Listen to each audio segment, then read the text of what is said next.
Morning everyone, hope everyone's okay. Morning Tanishka. Brilliant, so part 2 of electricity today. We're going to pretty much recap a little bit on last session. So if you remember, we looked at charge, we looked at current, we looked at potential difference, we looked at resistance. We looked at what those words meant, and then we started putting them into some circuits to look at how things changed.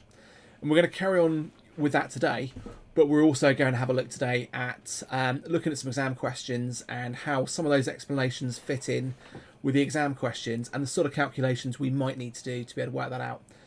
So if you remember, we spoke about resistance being this idea of anything that's slowing down a flow of current. So when we've got electricity, we've got charges that are moving from one place to another. We can still have a build-up of charge, and we can have static electricity, and we're going to look at that at the end of the sort of electricity topic. But when we're actually looking at electrical current, we've got this flow. And in the same way that when, if we're talking about the flow of water, we can talk about the flow of electricity.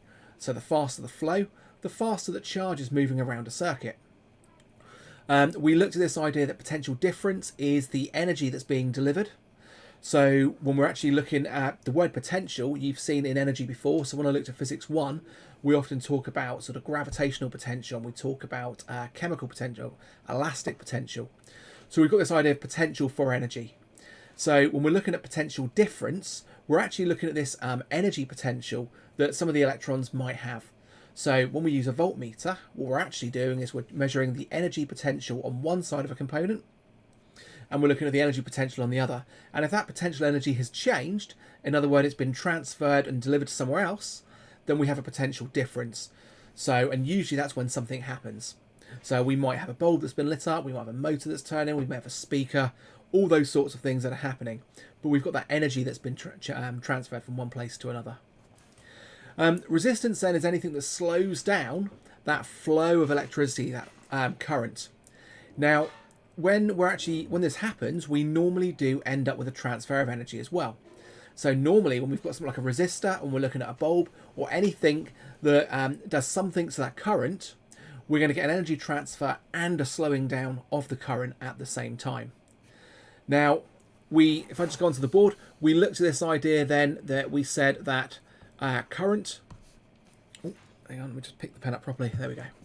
We just looked at current is measured in amps. We said that the symbol for that is A, but we said in formulas we'll use the letter I. We said that we had potential difference,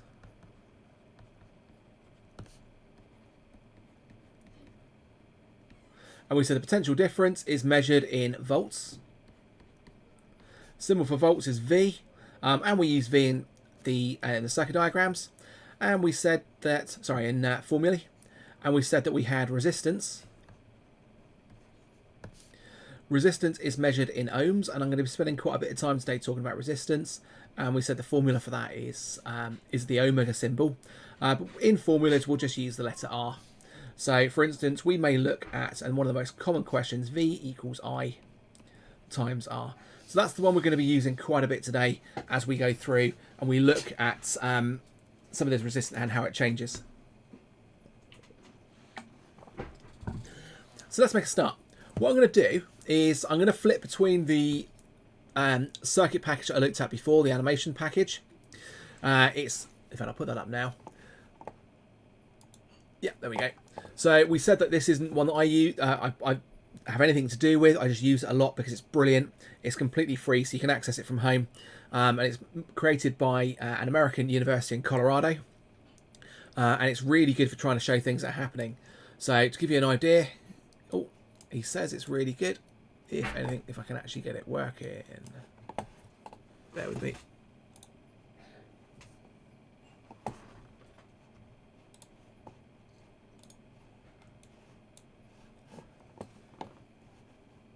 There we go.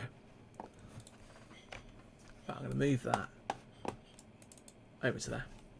So, I'm going to drop a couple of batteries in. And I'm going to use a resistor rather than a bulb this time. Okay, we can't see too much that's happening with a resistor. But it gives you an idea of what else is happening. And I can change the resistance on these ones. Now, let me just put another wire in here. And we should start getting... There we go. I can put an ammeter in here if we want to. Let's just move this down.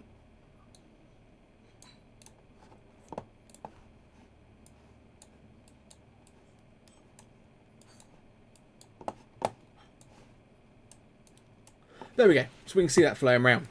Now, if I bring a voltmeter in here and I connect that up to, I'm going to go both sides. In fact, let me just have a quick look at the batteries. Our batteries are providing 18 volts, so they're 9 volts each. Okay, resistors, Tanisha. So, a resistor is anything that slows the current down. So it slows the charge down. There is also going to be energy transferred to that resistor as the current is flowing through it. Now, what we normally do is we'll use a resistor to change the current.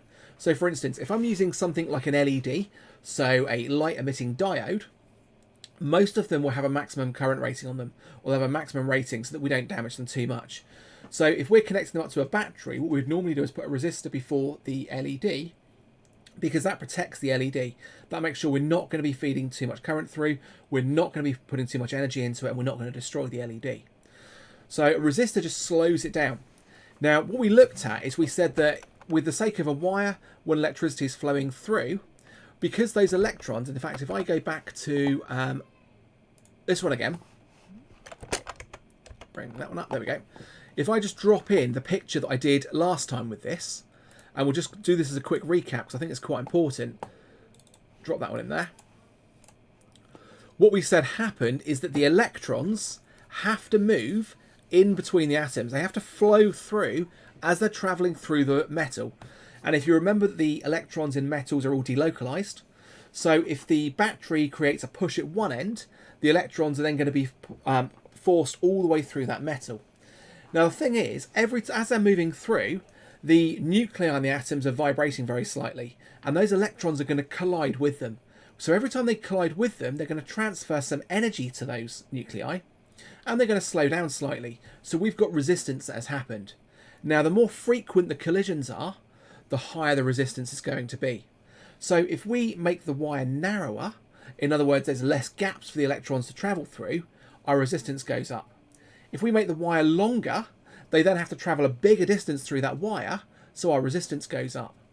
And the other thing we can do, we're going to have a look at this a little bit later on today, but if we increase the temperature of the wire, those nuclei start vibrating even bigger because they've gained energy because they've got hotter, and that means that the electrons are going to be colliding with them more frequently because there's a greater likelihood of a collision happening.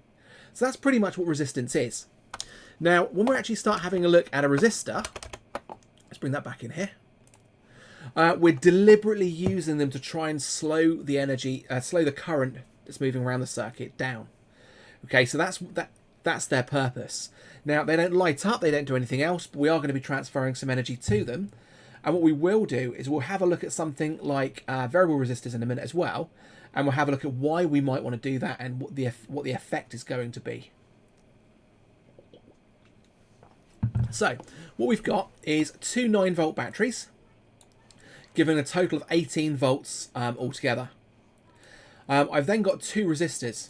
Now, if you remember back to last time, the electrons, morning Olivia, the electrons are going to deliver all of their potential difference, all of their energy to the two resistors. So if I have a look at this end, I would be expecting to have 18 joules per coulomb. So I've got 18 volts coming in, and by the time they've finished going through both of those resistors, all of their energy has been delivered to the resistors, so this would be 0. So my potential difference, the difference in the potential energy, is going to be 18 volts, and it is. And what we should find out is that there is 9 volts between each of them, and that is because, can I put that on? That is because each of my resistors is 10 ohms. Now, what we want to have a look at is what happens if those resistors are not equal.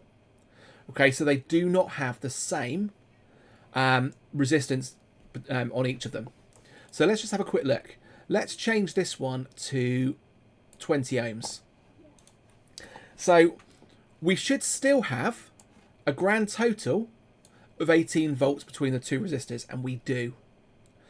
If you notice though, my current has slowed down.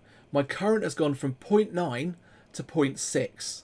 So what I've actually got going on now is I've increased the resistance, so my current is slowing down.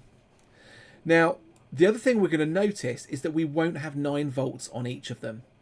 Okay, so if I check this one, I've only got 6 volts here, which means I'm going to have the other 12 volts on this resistor. Now, we need to look at the calculations so that we can see what's going on when we do that. So let's go back to the other whiteboard and we can actually have a look at this, and we can try and break it down a little bit so we can see what's going on. So I'm going to draw my circuit out. So I'm not going to draw both batteries in. I'm going to draw that for my batteries. And we said we've got 18 volts. We then said we've got a resistor here. And that's 10 ohms. I've got another resistor here. And that one's 20 ohms. Now, if you want to, we can put our ammeter in there. We could put voltmeters either side. And just for the sake of making our life easier, I'm going to call resistor 2 and voltage 2. And I'm going to call this one voltage 1. And resistance 1. Okay? If there's any issues with any of this as we're going through, obviously either drop it in the YouTube comments box. I'm going to go online for about 15 minutes after this, so you can ask me questions then. Or you can always send an email to me later on. That's not a problem at all, so we can go through. But we've got resistor 1, resistor 2, and we'll have voltage 1 and voltage 2. Now we know, because we looked at it on the animation a minute ago, that this was 6 volts and this was 12. What I want to do is work out why that is and what's going on. So when they're both the same, the voltage was split evenly between them. But what we now need to work out is when the resistors are different, we've got a different proportion. And this is all down to ratios and proportions. So there is some maths coming in here. Physics is very heavily maths based. So we're just going to be looking down at proportions. So to do this, what we need to work out is RT. This is going to be my total resistance. And in a series circuit, and this is only for series circuits, at GCSE you won't have to do this for parallel circuits because it starts getting a bit more tricky. RT is going to be equal R1 plus R2, and if there are more resistors, plus R3, R4, etc. So in this case, my total resistance is going to be equal to 10 ohms plus 20 ohms. So my total resistance is 30 ohms. Now what we need to do is we need to work out what the proportion of total resistance that each resistor is. And maths teachers will probably look at this and go, yeah, he's explaining that really badly. Apologies for that, but I'm a scientist. So if a math teacher wants to tell me a better way that you would phrase it in GCSE, or even if you guys want to say how you would phrase this in GCSE, absolutely, and I'll start using it that way. So we've got R1 divided by RT. It's going to equal 10 divided by 30. Okay, so this is my total, the proportion of the total resistance that R1 is going to be. And straight away we know that that is going to be a third. So we can say that's 0.33. We're going to multiply this number by my total voltage. I'm going to multiply that by 18 volts, and that will give me my value of 6 volts. Okay?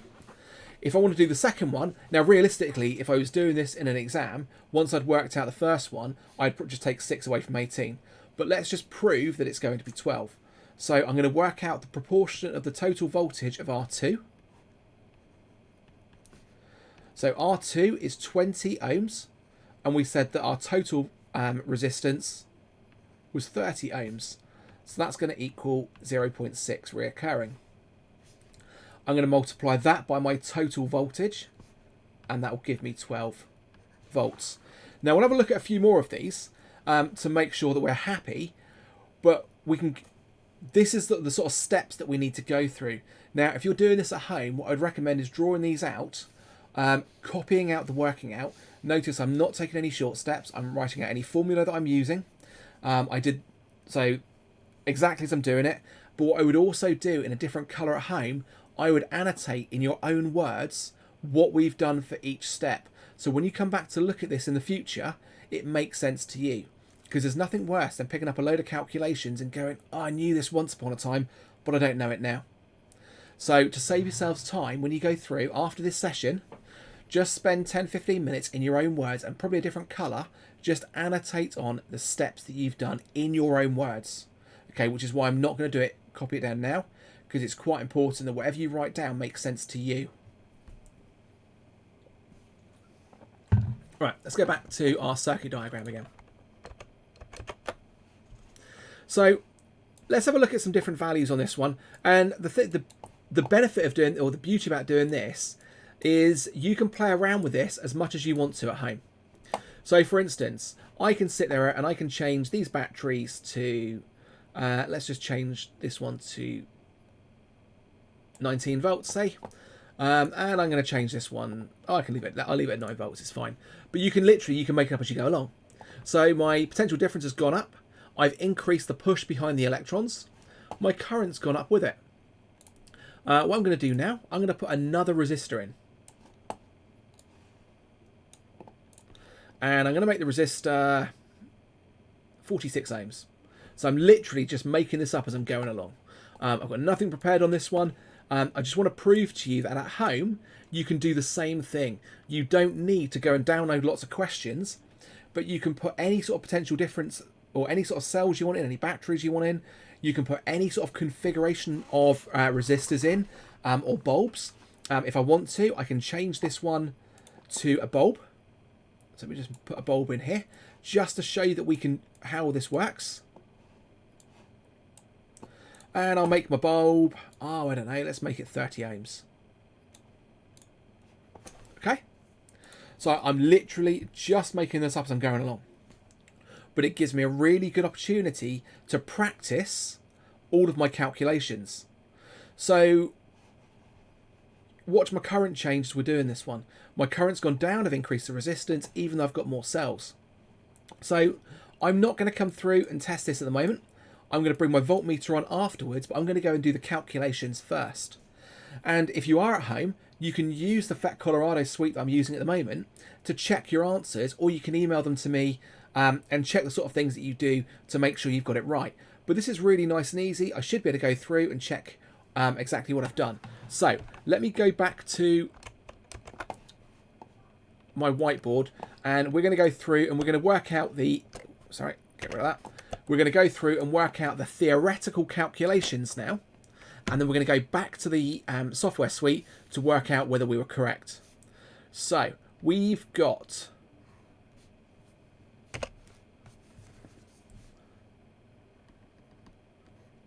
I think I had, let me just check.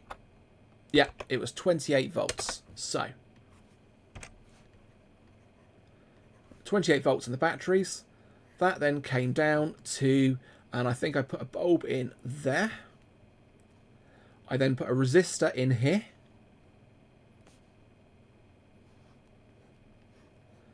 I put another resistor in. Then we went into an ammeter. Make sure that you connect up all the lines. The last thing you want is for an examiner to go, oh, there's a gap there, so therefore the current couldn't flow. They shouldn't do, but it's just better to check to make sure, because sometimes the exam board is so pedantic, they will say things such as, make sure that they have done X, Y, and Z. If there is this, then do not allocate the marks for it. And you really don't want to lose the marks just because you've done something silly, like left a gap in one of the wires. So I had that was 0.29 amps. So the same as we did before. In fact, let me just move that over there. Same as I did before, I'm going to calculate RT. And that's going to equal 30 ohms, because that's R1, plus 20 ohms, because that was R2, plus 46 ohms, because that was R3. So in total, we should have 96 ohms. Okay, so my total resistance is 96. So I now need to work out the proportion of the total resistance that each resistor is and multiply that by my total voltage. So I'm going to work out, if I put voltmeters here, I've got V1. I'm not going to draw them all in for a minute. V2 and V3. So V1 is going to equal R1 divided by RT multiplied by VT. Okay, if that doesn't make sense, let me know. But total voltage, resistance 1, total resistance, voltage 1. So let's go through and put this in. So I've got 30 divided by 96 multiplied by 28 equals. So if I put that into my calculator now, I know you can't see this. Let's just type that in. 30 divided by 96 multiplied by 28 is 8.75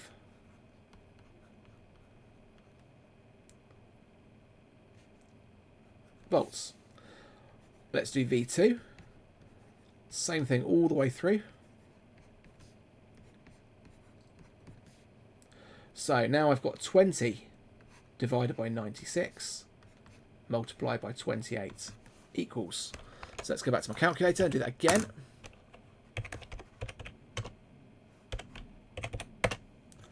.83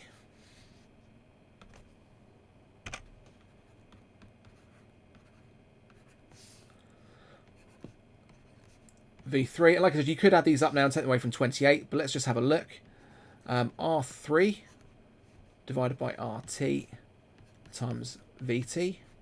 So I've got 46 divided by 96 multiplied by 28 equals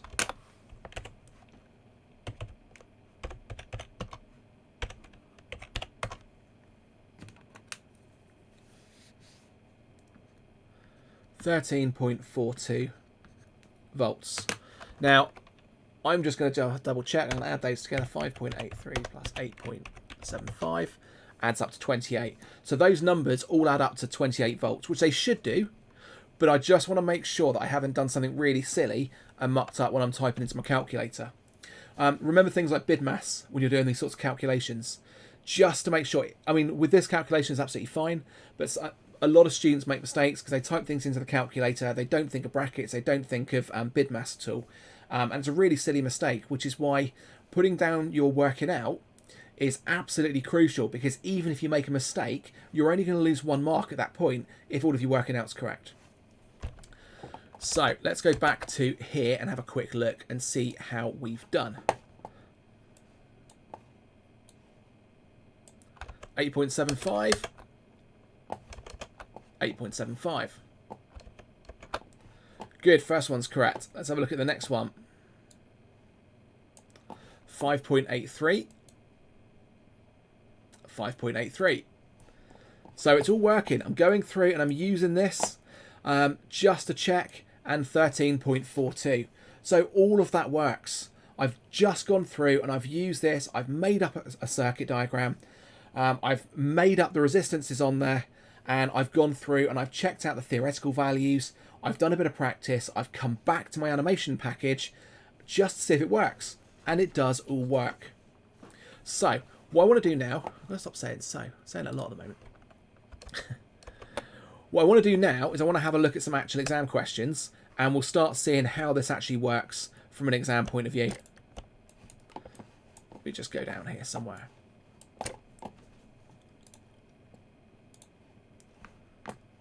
Go back to Physics 2, Resources. Let's have a look at this one.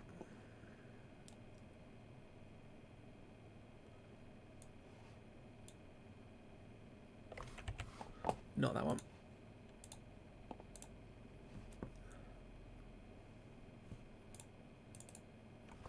No, it's not showing up. I think I've saved over the one I wanted.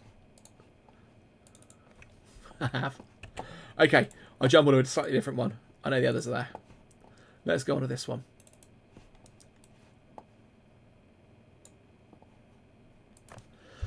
So, with these sorts of problems, they will sometimes have data.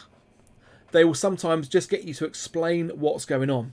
So remember, this symbol over here is a variable resistor.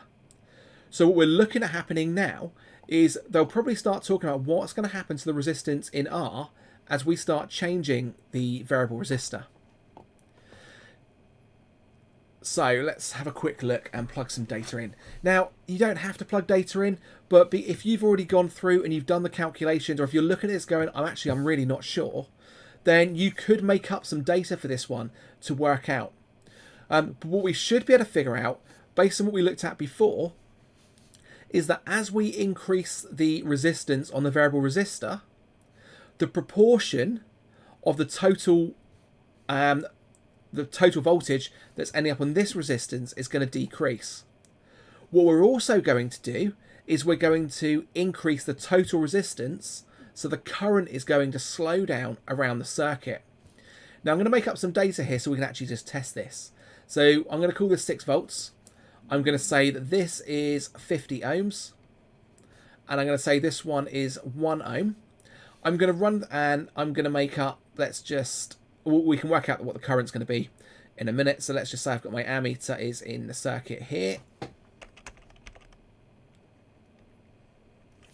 And then what we'll do is we'll increase the resistance on the variable resistor, say 20 ohms, and we'll double check. Now, let's go through. Our total resistance then is going to be 51 in this case. If I'm looking at V equals I times R, I can work out my current, so I need to rearrange this. Total voltage is 6 volts, divided by my total resistance is 51 volts. So my reading on my ammeter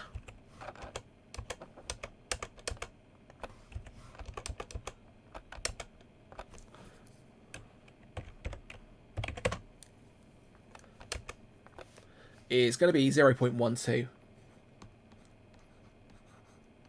Notice I'm rounding to numbers that make sense. I could go through and put the whole value in. My whole value is 0.11764, etc., but it doesn't make any sense in an exam. You're not going to gain anything by going to that level of detail. In fact, in real life, it's a level of detail that's probably going to be unrealistic. So I'm rounding to a sensible number, and if the exam question doesn't tell you what to round to, either go with the same level of precision as the data that's already in the question, or if there isn't anything like that in the question, round it to about 2 decimal places. It's a number that makes sense. I'm rounding this to 2 decimal places. So my reading here is going to be 0.12 amps. What we can also do is work out what the reading on each of these voltmeters is going to be. And I'm going to do that in exactly the same way as I did before. So V1 is going to equal 1 divided by 51 multiplied by 6, and V2 is going to equal 50 divided by 51 multiplied by 6. So I'm just going to go ahead and do that now.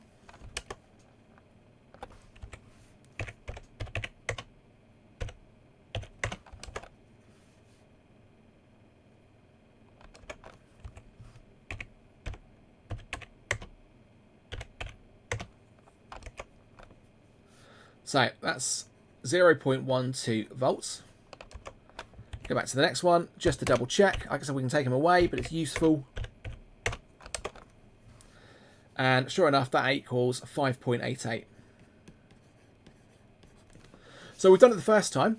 What I'm now going to do is just change colour quickly. And I'm going to go through and I'm going to do this one now for the second instance. And I'm going to call it, I can't remember what I said before, let's just call it 20 ohms. So I've increased the resistance on my variable resistor. And let's run through those calculations again. So my total resistance now is going to be 70 ohms. So my resistance has gone up. So we would expect the current to change. So if we work out whether it has changed,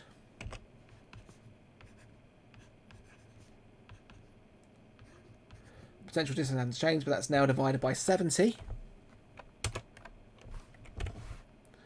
So 6 divided by 70.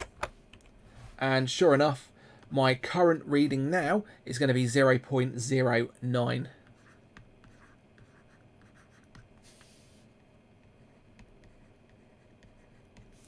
And if we want to go through and work out V1 and V2, so V1 is going to equal 20 divided by 70 times 6. And V2 is going to equal 50 divided by 70 times 6. So my calculations haven't changed. And I definitely recommend practicing doing these, making some of your own up, plugging in the data and seeing what happens, because you want to be able to do this quickly in an exam. You want to be quite slick at this. You don't want to sit there and go, what did I do again? So 1.71 volts. And I'm just going to plug it in to double check.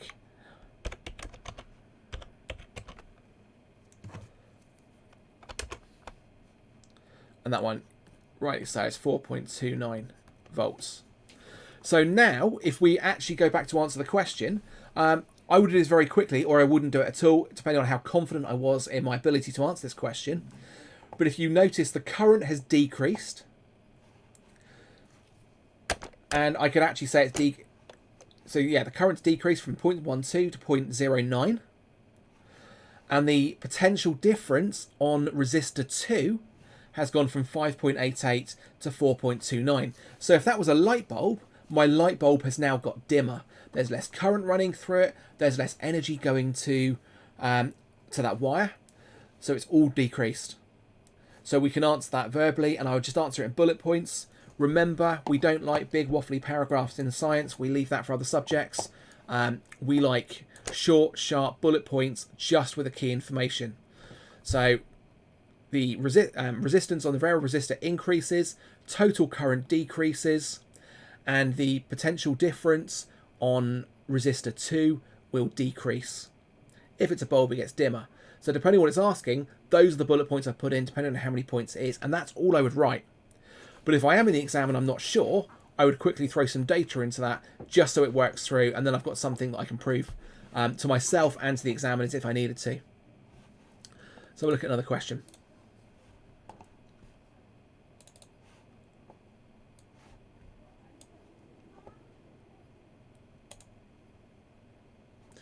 Right, so this particular question, it was only a level 2, but it confused lots and lots of people when it came out. So let's just go through, and have I got it here? Let's just go through and we'll run through the data on this one just so that you can see what's going on with this, because it really did. A lot of people just looked at it and they just couldn't get their head around what was going on. So I think it's quite important that we have a look at it. Just seeing if I can find it quickly.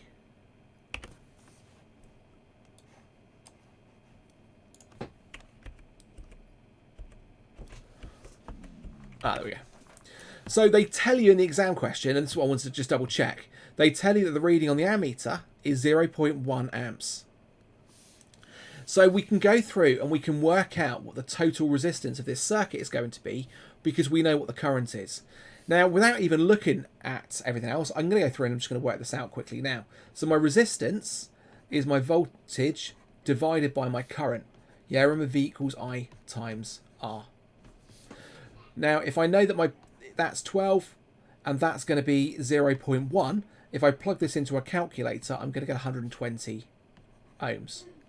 So without really doing anything, I can very quickly go through and work that out. And actually, looking at what the other data I've got, if we call this R1, R2, and R3, then my total resistance is going to equal R1 plus 60 plus 45, because that's just giving me the information in the question. So that means R1 is going to equal 15 ohms. So I haven't really done anything, and I've just very quickly gone through and worked that out. And sure enough, that was the question that loads of people had got wrong. We can go through and we can work out the potential difference in any of these as well. We'll do that as quickly as well, just so we can prove to ourselves that we can still do these calculations. But like I said, lots of people just got this bit here wrong. So let's go through and we'll work out these potential difference. We'll assume there's a voltmeter on. I'm not going to go through and sort of draw them all on now, just for the sake of this one. But we're going to go through and work them out. I'm going to go through and work out all of them. The exam question only wanted to know R3. They only wanted to know the voltage on R3. So I'm just going to go through and work them all out, just because it's good practice at the moment, and I want you just to see that actually it's the same repetitive process every single time, and I want you to be getting bored with it, because if you're getting bored with it, it means you know how to do it. If you're still looking at it going, I still can't do it, that's absolutely fine. We'll work through it again. So if we look at volt V1, V1 is going to equal R1 divided by RT divided by our total voltage. So R1 we calculated was 15, RT was 120, and it says at the top there that my total voltage is 12. So go through and type that into a calculator.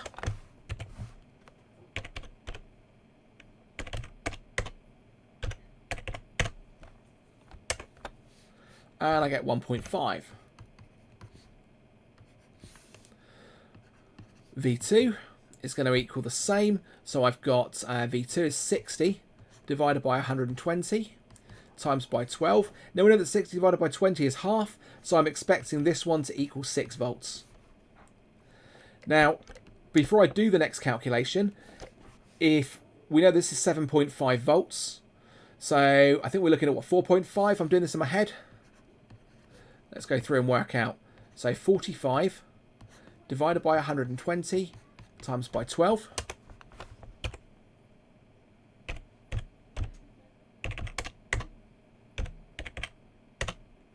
4.5. So the maths works.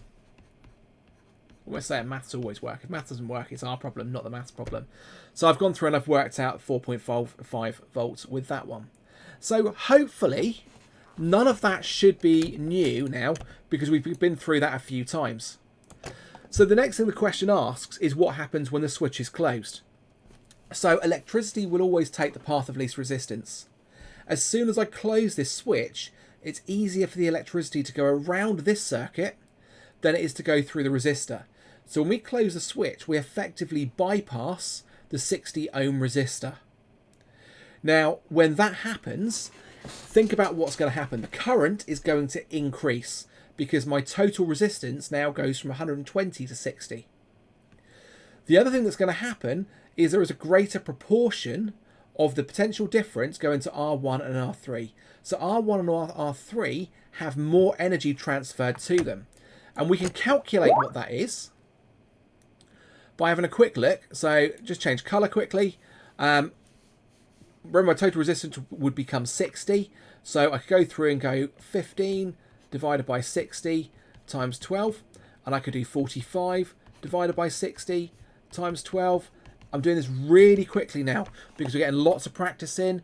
And it's beginning to make sense, hopefully. So 15 divided by 60 times 12 is 3.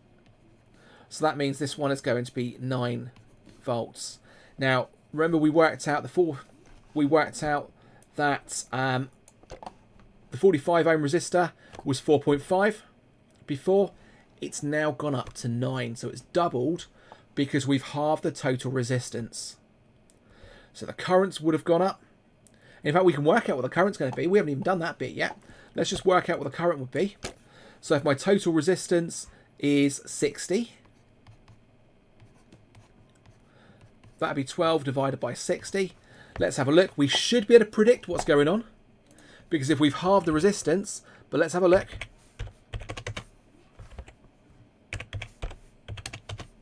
And sure enough, it has gone up to 0.2. So we halve the resistance, we double the current. So hopefully that makes sense. If it doesn't, again, let me know. Put it in the comments box or ask me afterwards. Or if you're looking at this in a week or so's time going, I know I went through this, drop me an email. But it's the same thing over and over again as we're going through.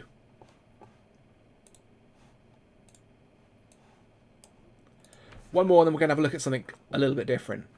So this is another circuit. Now, first off, when we look at this, there's not a great deal of information in. But the key thing here is that we know this is 2 amps and we know this is 3 amps. So if I go through now and actually have a look at the other sort of data we've got in here, if I've got 3 amps going in and this is 2 amps, this circuit must be 1 amp.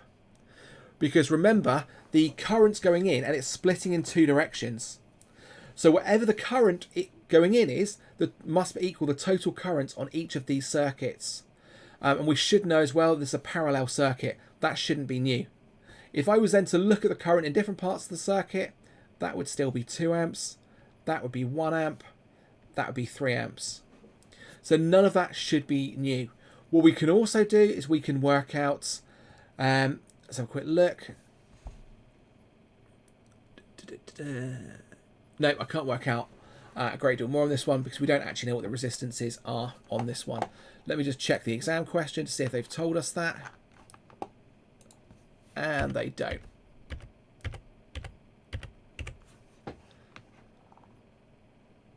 No. So that was pretty much just working out what the current was on these two resistors. We do know though that there's the resistance on this one is going to be 2/3 higher than here. So we could go through and work out what the voltage is, but we couldn't work out the exact resistance on it. Right. What I want to have a look at then, and I think I've got this in here. Yeah, I have. What I want to have a look at then is what would happen if we started looking at some of these resistances on a graph form. Go back there. So, Ohm's law.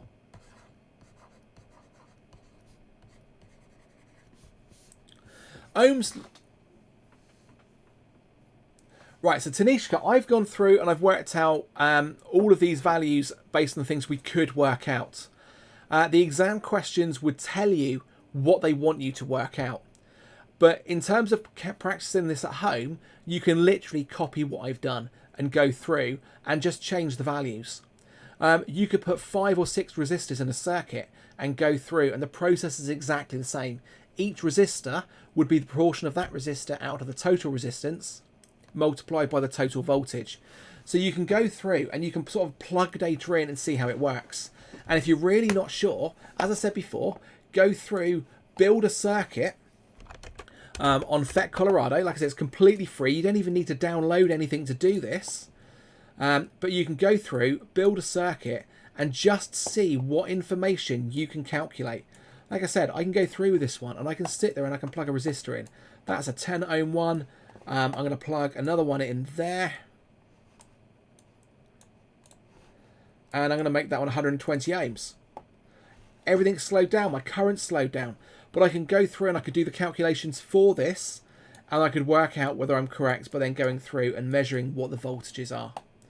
So don't worry too much about what you're expected to work out. The exam question would ask you that, and they would be very specific. But just practice doing the calculations, manipulating circuits, and seeing what is possible for you to work out. And then either test it with me or go back to the FET Colorado. So I'm going to finish off looking at Ohm's law and looking at a couple of graphs. So Ohm's law just says that for an ohmic conductor, and I'm not going to write all this in, but for an ohmic conductor, the potential difference is proportional to the current, which means the resistance doesn't change as we increase potential current. So if I was just to draw a graph for this, and these are the graphs that we're going to be expected to interpret. I'm going to do potential difference there. I'm going to do my current there. And what we would expect to see for an ohmic conductor is a dead straight line. Remember, it's got to go through the origin, because if there's no potential difference, I'm going to have no current. So it's got to go through the origin, but the current is proportional to the potential difference. So as I increase the potential difference, the current goes up, and the gradient of the line shows us what the resistance is. So the gradient equals resistance. Okay, so we've got an idea with this one. Now, we just go down. What a lot of students get confused about is when they start looking at non-ohmic conductors. Okay, non-ohmic conductors. So a non-ohmic conductor doesn't give you a straight line. So let me drop in an example here.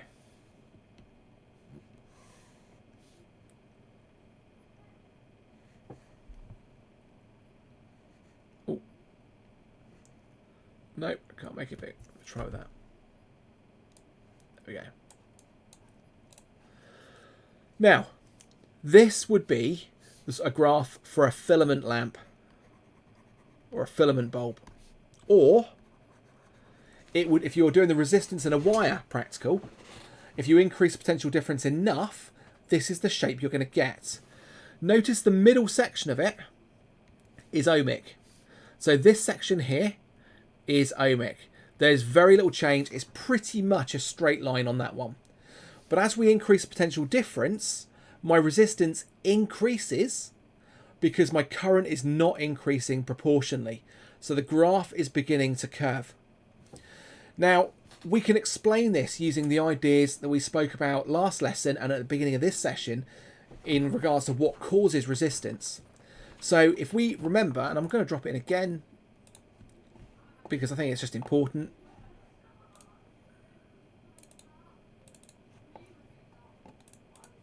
This diagram here, metallic bonding, we've got the nuclei, we've got the delocalized electrons. All of this is explained with this diagram. So the electrons have to work their way through. As we increase the potential current though, so potential difference, the current, so the flow rate increases. As it increases, there's going to be more frequent collisions with the nuclei, which means more energy is going to be transferred to those nuclei, which means the temperature is going to go up. So as we're transferring energy to the nuclei of the wire, the energy in the wire goes up. That means it's getting hotter. That means the nuclei are going to be vibrating faster and bigger, which is going to create even more collisions. So the frequency of collisions increases again. The more frequent the collisions, the higher the resistance. So we're end up almost sort of getting into this sort of cycle, but as we're increasing it, I mean, it does settle down, but as we increase the current, more frequent collisions, more energy transferred to the wire. The more energy that's transferred, the hotter the wire's got, which means the particles are now vibrating faster, causing more frequent collisions. Okay, so we end up with this graph here that as we increase the potential difference, the current's gone up. The resistance is increasing, so the current doesn't increase proportionally. So we end up with a graph that's showing as a non-ohmic conductor. And you are expected to be able to sketch these graphs and explain it with relation to the sort of structure of a wire and metallic bonding. So this is very much where chemistry 2 and physics meets. So make sure that you can do that. And it's also very much down to kinetic theory. When we looked at energy, I said that kinetic theory is really important. So, and it comes up again here. So we've got to make sure that we fully understand what I'm talking about with that. There's another non-ohmic conductor that you also need to be able to draw. So let me change colour back to that.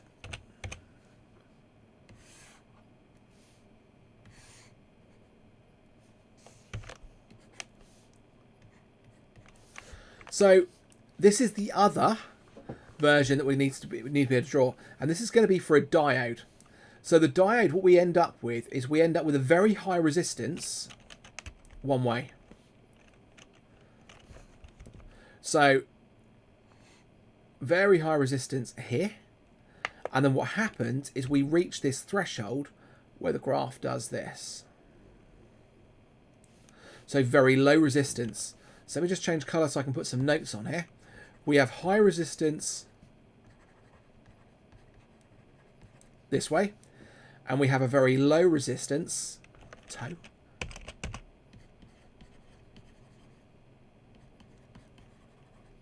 in the opposite directions once we reach this threshold. And this is for a diode. Just to recap, diode symbol is that. Okay, those lines should line up. Apologies for that. Now, let's have a quick look. If you notice here, the graph is symmetrical. And that's because with most wires, if I was to put the batteries around the other way, what we end up doing is actually, apologies for that, somebody at the door. When we put the batteries around the other way, we start pushing the current in the opposite direction. So this is to show that we actually have the flow of electrons in the other direction here. So we end up with a symmetric graph. But remember, a diode only allows electricity to flow through one way. So in other words, it does this by having a high direction we push in one direction, but a very low direction when we put, very low resistance when we push in the other way. And we end up with a graph looking like this. And this is another example of a non ohmic conductor, and you need to be able to just sketch and draw it, but you don't need to be able to explain how a diode works. Okay, they used to do this years ago in triple science, used to come in, but nowadays you don't need to be able to explain that. Okay, what's the time? We are at 50 minutes again. I think what I'm going to do is I'm going to leave that there again. I'm going to jump onto Google Classroom, so I'll put the links into Google again. So if there is any questions about any of this, you can ask. But do go away and practice these. What we're going to start having a look at next session is I'm going to have a look at power. We're going to have a look at how we can calculate the energy that's been transferred. And then we're going to have a look at that from a domestic setting. So we're going to start having a look at how we can look at the power rating on appliances, how we can link that into the cost of appliances as well. But also the safety features that we would find in our homes to keep us safe when we're using electricity. So that's going to be done on Wednesday. So brilliant. Hopefully that all makes sense. But if not, drop on a Google Classroom. Give me 2 minutes and I will put the link up for us all to go and have a chat about. But if you're looking at this later on and you're still not sure, send me an email. Take care, everybody.